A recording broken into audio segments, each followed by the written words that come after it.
দেখলাম একজন বক্তা বলেছেন আজ দরকার হলে নির্বাচন ২-৩ মাস তো হলে পিছিয়ে যাবে, তার মানে ইঙ্গিতটা কিন্তু ভালো না।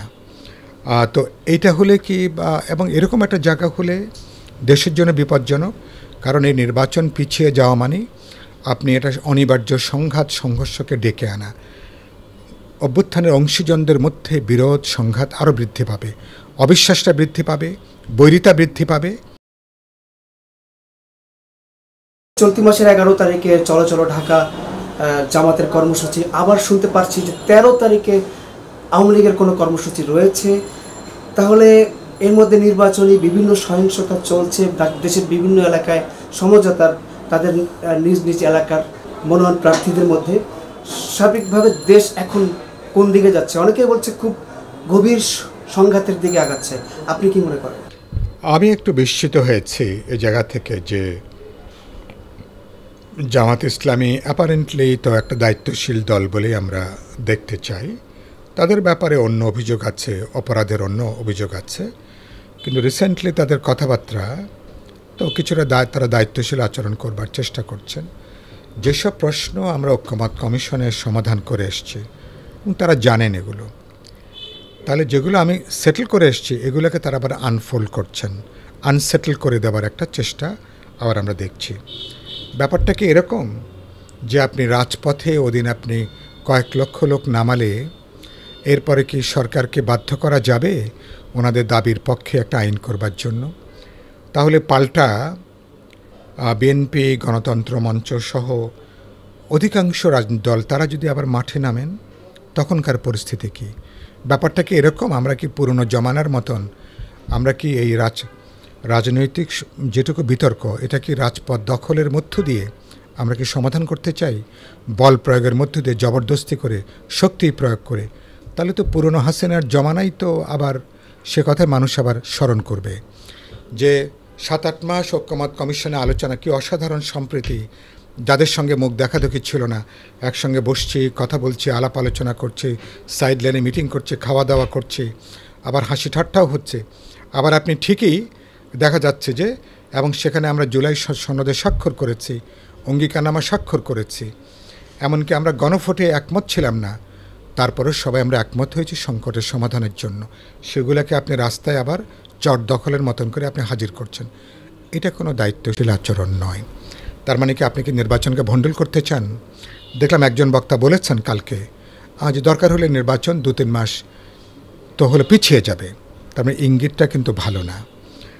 তো এইটা হলে কি এবং এরকম একটা জায়গা হলে দেশের জন্য বিপজ্জনক, কারণ এই নির্বাচন পিছিয়ে যাওয়া মানে আপনি এটা অনিবার্য সংঘাত সংঘর্ষকে ডেকে আনা। অভ্যুত্থানের অংশীজনদের মধ্যে বিরোধ সংঘাত আরও বৃদ্ধি পাবে, অবিশ্বাসটা বৃদ্ধি পাবে, বৈরিতা বৃদ্ধি পাবে। এবং যেটা আপনি বলছিলেন যে 13 তারিখে আওয়ামী লীগ আর একটা কর্মসূচি দিয়েছে, 13 তারিখ সম্ভবত শেখ হাসিনার আইসিটি ট্রাইব্যুনালের কবে ওনার রায়ের বিচার হবে তার তারিখটা 13 তারিখে রায় হবে না, বিচারের রায়ের দিনটা মনে হয় 13 তারিখে ডিক্লেয়ার হবে, আমি যেটুকু জানতে পেরেছি। তো সেদিন আওয়ামী লীগের, তার মানে আওয়ামী লীগ ভেরি মাছ তারা তো তৎপর, তারা রয়েছেন। তাহলে প্রকাশ এইসব কর্মসূচির মধ্য দিয়ে আমরা বলি না ঘর পড়ার মধ্যে অনেকে আলো পড়া দেয়, তো এরকম একটা উত্তেজনার মধ্যে আওয়ামী লীগের কর্মসূচি, এটা কি অভ্যুত্থানের পক্ষে যাবে? এটা কি অভ্যুত্থানের অংশীজনদের পক্ষে যাবে? এটা কি সরকার এবং যারা আমরা সবাই আমরা একমত আমরা ফেব্রুয়ারিতে একটা জাতীয় নির্বাচন করব, তাহলে এটা কি নির্বাচনী পরিবেশকে কি জোরদার করবে নাকি আরও ঝুঁকির মধ্যে নেবে? এটা বোঝার জন্য খুব বেশি বুদ্ধিমান হওয়ার দরকার নেই। তার মানে বোঝা হচ্ছে ডাল মে কুচ কালা হাই, মনের মধ্যে অন্য কিছু আছে। তো যদি অন্য কিছু থাকে আমি প্রায় বলি তো খোলামেলা বলেন, ঝেড়ে কাশেন, থলের বিড়ালগুলো সব বের করে দেন, কি বলতে চান। যদি মনে করেন যে না এভাবে আপনারা এখনও প্রস্তুত না, নির্বাচন আর 1 বছর কি 2 বছর পরে হবে, সেটাও খোলামেলা বলেন। কিন্তু এগুলো তো আলোচনা করে তো আমরা সমাধান করে এসেছি এবং আমরা একমত হয়েছি ফেব্রুয়ারিতে আমরা নির্বাচনের ব্যাপারে। এখন কোনো কিছু বলে না অতিরিক্ত যা কিছু সবটাই বিষ। বাড়াবাড়ি করতে গেলে যেটা হয় যে আখেরে আপনি কিন্তু অর্জন কিন্তু পুরোপুরি বিসর্জনে যায়, পুরোপুরি কিন্তু বিপর্যয়ের পথে যেতে পারে। বিপ্লবের পেছনে প্রতি বিপ্লব হাঁটে, অভ্যুত্থানের পেছনে প্রতি অভ্যুত্থান হাঁটে। আমাদের অভ্যুত্থানকে ব্যর্থ করবার জন্যে, অনেকে দেখতে চান যে আমরা মারামারি করি, আমরা হানাহানি করি রাজপথে।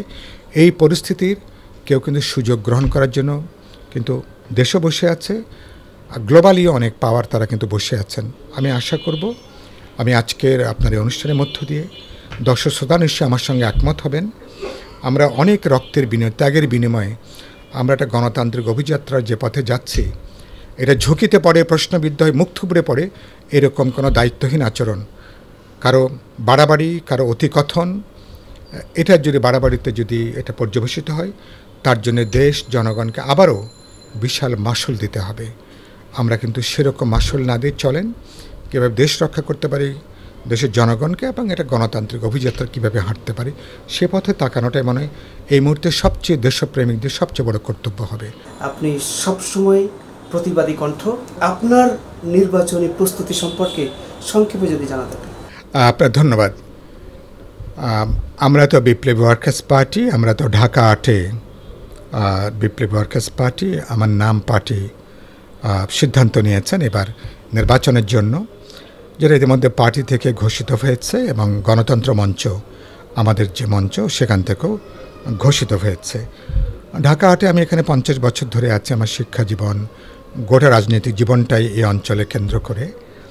তো সেখানে আমাদের এক ধরনের রাজনৈতিক সাংগঠনিক প্রস্তুতি, গণসংযোগ, প্রচার আপনারা লক্ষ্য করেছেন গত কমাস ধরে এটা চলছে। আর এবং মানুষের তো ব্যাপক একটা রেসপন্স, সেটা আপনারা দেখছেন। এটা হচ্ছে পুরান আন্দোলনের কারণের জন্য মানুষ আমাদেরকে যেটা দেখেছে, যেখানে অন্যায়, যেখানে অবিচার, সেখানে বিপ্লবী ওয়ার্কার্স পার্টি আমরা উপস্থিত ছিলাম, আমাদের প্রতিবাদী কণ্ঠ। ফলে আমরা এখানে করছি। হঠাৎ করে দেখলাম যে আবার এখানে আসনে বিএনপিরও দেখলাম একজন বড় নেতাকেও তারা আসনে প্রার্থী ঘোষণা করেছেন। এটা নিয়ে একটা বিভ্রান্তি তৈরি হয়েছে, কারণ গণতন্ত্র মঞ্চের শীর্ষ নেতাদের কোনো আসনে অন্য কোথাও প্রার্থী দেবার কথা না।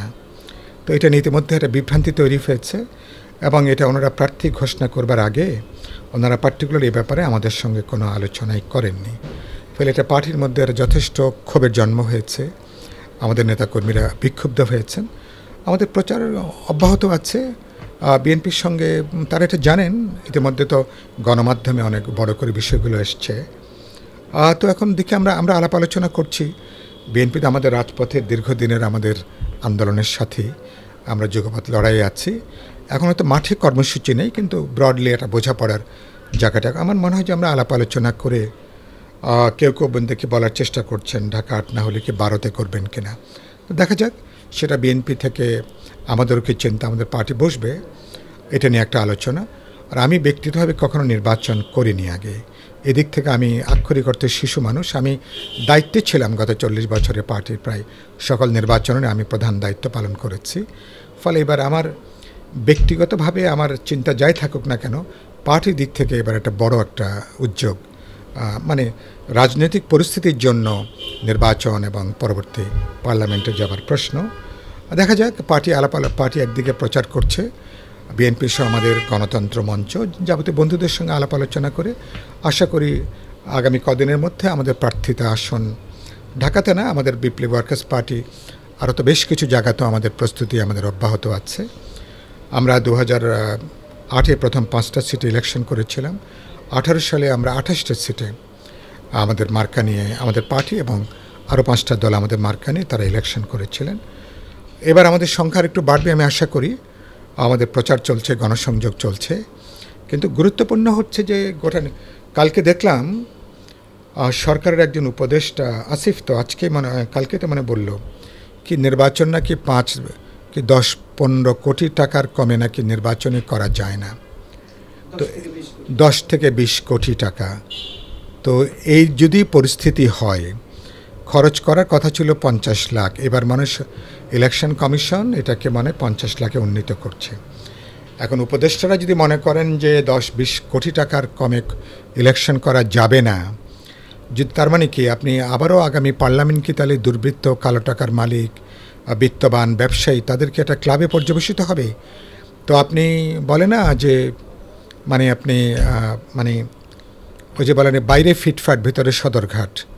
তা আপনি বজ্র আটুনি ফসকা গেরো এত সংস্কারের কথা বললেন, এবং পার্লামেন্টে আবার যদি বিত্তবান, আবার যদি লড়াইয়ের সংগ্রামী মানুষগুলো শুধু বিপ্লবী ওয়ার্কার্স পার্টি না, গণতন্ত্র মঞ্চ কি বিএনপি বা সকল বিরোধী দলগুলোর এই মানুষগুলো যদি আসতে না পারে, আবার যদি কালো টাকার কাছে যদি নির্বাচন জিম্মি হয়ে পড়ে, কালো টাকা দুর্বৃত্ততা যদি জিম্মি হয়ে পড়ে, তাহলে ওই যে বললাম বজ্র আঁটুনি ফসকা গেরো, তাহলে পার্লামেন্ট তো একটা ধনী বিত্তবান এবং কিছু লুটেরা মাফিয়াদের একটা ক্লাবে পর্যবেসিত হবে। এরকম জায়গা নিশ্চয়ই এটা আমাদের জন্য একটা বড় রাজনৈতিক একটা পরাজয় হবে। এইটাও একটা স্ট্রাগল। আমি আমাদের পার্টি বিপ্লবী ওয়ার্কার্স পার্টি এবং আমাদের মতন সংগঠন নিশ্চয়ই নির্বাচনের লড়াই যেমন আমরা আছি, আর গোটা এই যে অগণতন্ত্রের, সেটা অগণতান্ত্রিক নির্বাচন পদ্ধতি হোক আর অগণতান্ত্রিক কোনো ধারা পদ্ধতি হোক, রাষ্ট্র সরকার কোনো দলের, তার বিরুদ্ধে আমাদের লড়াইটা জারি আছে, সেই লড়াইটা জারি থাকবে যে কোনো অবস্থাতে।